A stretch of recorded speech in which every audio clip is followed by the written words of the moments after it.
قال أهل العلم: إياك أن تشاور سبعة. يعني في 7 أصناف لا تشاورهم أبدا: جاهل، أو عدو، أو حسود، أو مرائي، أو جبان، أو بخيل، أو صاحب هوى. لأن العالم الذي قال هذا الكلام لمريده عندما سأله قال له: زدني. قال: لأن الجاهل يضلك، يعني هيدلك على ايه؟ يدلك على ضلال. والعدو يريد هلاكك، والحسود يريد ان تزول عنك النعمه، والمرائي لا يعني يعجبه الا رضا الناس، فما يهموش انت. سبحان الله.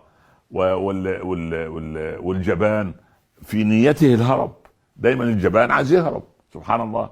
والبخيل عينه على ماله، فلذلك هو لا يسمعك. البخيل لا يسمع، ليس له اذن، وان كان له اذن دي اذن فسيولوجيه تركيبيه.